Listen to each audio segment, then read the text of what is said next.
Yes दोस्तों, आज हम थ्योरम नंबर 30 करेंगे। 30 यानी 30। थ्योरम क्या है वो देखिएगा। The ratio of the area of any two triangles is equal to the squares of the ratio of their corresponding sides.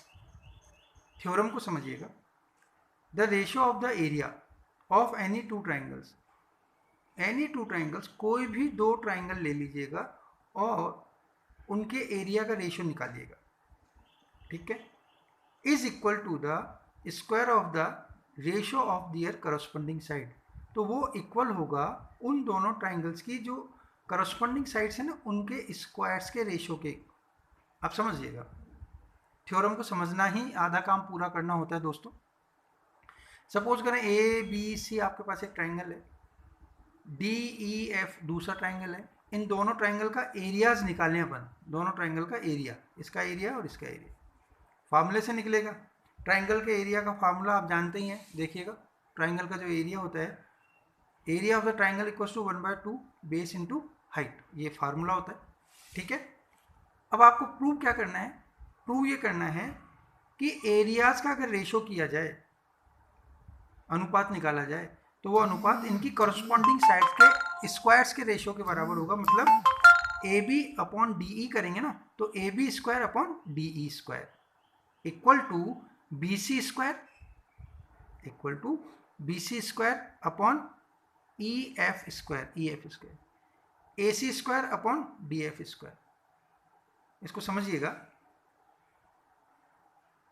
Area of A B C upon area of D E F, दोनों triangle का area equal होगा उनकी corresponding sides के square के ratio के बराबर। मतलब corresponding side हो गई A B upon D E, उनका स्क्वायर कीजिए तो A B square upon D E square. दूसरा करस्पॉन्डिंग स्क्वायर का जो पेयर है वो है B C upon E F, तो B C square upon E F square and A C square upon D F square. ये आपको प्रूव करना है, ओके, राइट। अब हम करेंगे क्या? मैं आपको थ्योरम समझाने से पहले बेसिक कॉन्सेप्ट क्लियर करता हूँ। उस बेसिक कॉन्सेप्ट में आप देखेंगे कि ए बी सी और डी ई एफ, इन दोनों ट्राइंगल में क्या करेंगे, एक परपेंडिकुलर ड्रॉ करेंगे बी सी के ऊपर ए एल, ये ऐसे हम करेंगे, यस। और डी ई एफ में डी एम परपेंडिकुलर, मतलब यहाँ 90 डिग्री का एंगल बन जाएगा। अब आप क्या करेंगे, ए बी एल जो ट्राइंगल है उसको डी ई एम जो ट्राइंगल है उसके सिमिलर प्रूव करेंगे, इसके सिमिलर प्रूव करेंगे। सिमिलर प्रूव करने से क्या होगा दोस्तों? सिमिलर प्रूव करने से क्या होगा? सिमिलर प्रूव करने से ये होगा कि हम इनमें थेल्स थ्योरम लगा देंगे और इनकी जो करस्पॉन्डिंग साइड है A B D E B L E M A L D M, इनको प्रोपोर्शनली रख देंगे। बेसिक प्रोपोर्शनली थ्योरम से इनको प्रोपोर्शनल रख देंगे। यही काम करके, समझ रहे हैं आप मेरी बात? The ratio of area of any two triangles, देखिएगा, एनी टू ट्राइंगल में एनी टू सिमिलर और वर्ड ऐड कीजिएगा, S I am I L A R, similar. Any two similar triangles, यहाँ थ्योरम में यहाँ ये शब्द आना चाहिए, ओके। तो आप क्या करेंगे, ये दो सिमिलर ट्राइंगल दे दिए, ठीक है। इसमें हमने ए बी एल और डी ई एम को भी सिमिलर ट्राइंगल शो करना है और ये थ्योरम आपसे सॉल्व हो जाएगी इजीली। अब लिखते कैसे हैं वो देखिएगा। थ्योरम को एक बार फिर पढ़ें। The ratio of the area of any two similar triangles is equal to the square of ratio of their corresponding sides, okay. ये थ्योरम जब सिमिलर लिखेंगे तो कंप्लीट होगी, यस। अब आइएगा, सॉल्यूशन लिखेंगे। ए बी सी और डी ई एफ दोनों सिमिलर ट्राइंगल हैं, गिवन है ये। तो first of all given A B C similar to D E F. To prove क्या करना है आपको? Similar triangle A B C, उसका area of A B C upon area of D E F always equal to A B square upon D E square equal to B C square upon E F square equal to A C square upon D F square, yes. Construction मैंने जैसा आपको बताया, draw perpendiculars from A A L perpendicular to B C, from D D M perpendicular to E F. देखिएगा हम दो perpendicular draw करेंगे, ए point से A L B C के ऊपर, डी पॉइंट से डी एम ई एफ के ऊपर। ओके यस, प्रूफ करना है, मैंने आपको बताया ना। प्रूफ करने के लिए आप क्या करेंगे, ए बी एल ट्राइंगल को डी ई एम ट्राइंगल के साथ इस ट्राइंगल को इस ट्राइंगल के साथ सिमिलर प्रूव करना है। तो सिमिलर प्रूव करने के लिए मैं आपको बता दूं कि अगर A B C D E F similar हैं तो नेचुरल है कि एंगल जो बी है वो एंगल ई को कवर करेगा। ओके, और परपेंडिकुलर है तो ये 90 डिग्री है तो एम एंगल भी 90 डिग्री होगा। ओके, कोई प्रॉब्लम?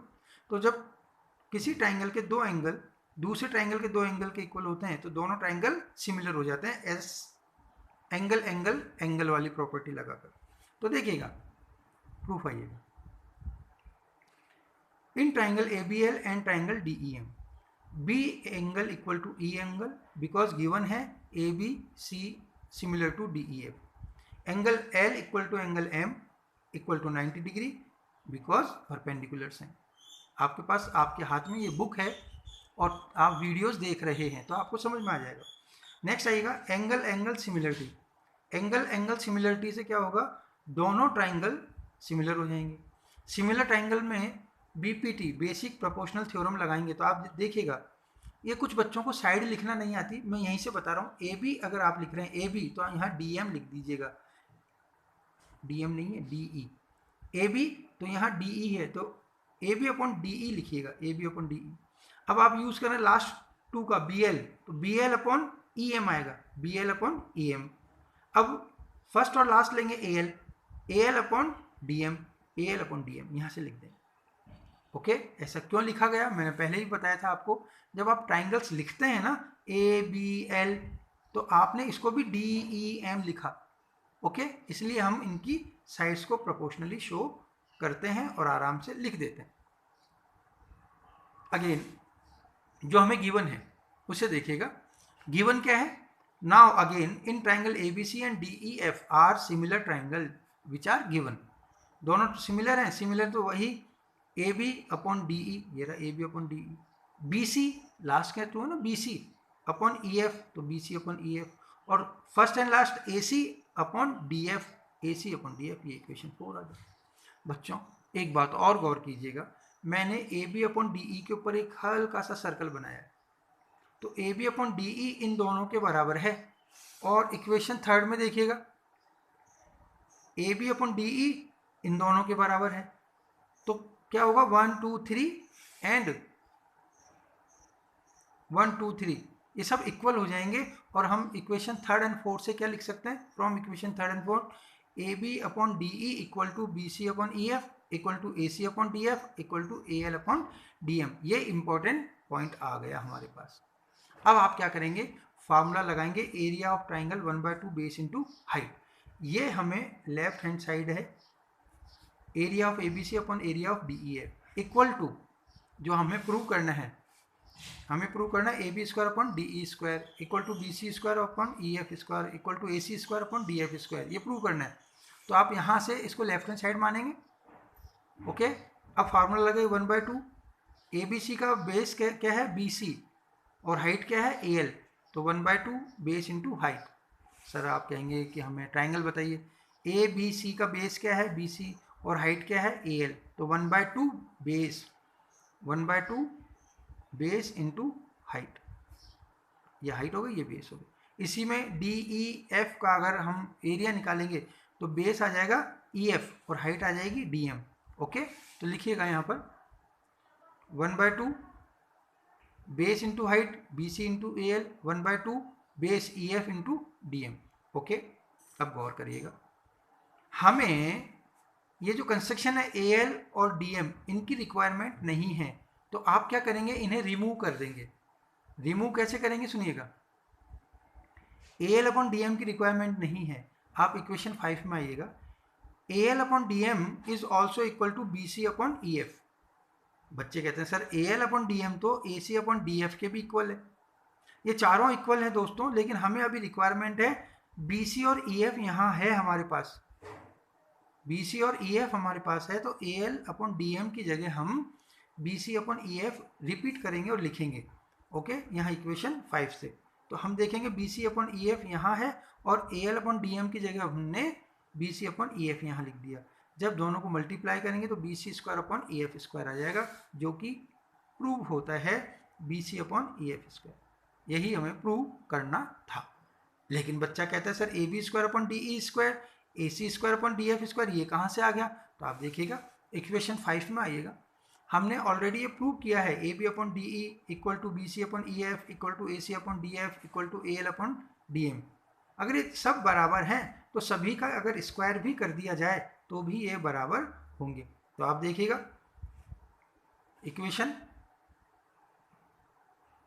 4 और 5 में आ जाए, 4 एंड 5 में AB/DE equal to BC/EF equal to AC/DF है या नहीं है? तो जब BC/EF हो सकता है तो इसका स्क्वायर करेंगे तो इन सभी के ऊपर स्क्वायर लग जाएगा, ये तीनों भी बराबर होंगे। तो ये तीनों बराबर हो गए, बराबर हो गए तो लेफ्ट हैंड साइड जो हमने लिया था वो राइट हैंड साइड के बराबर हो गए।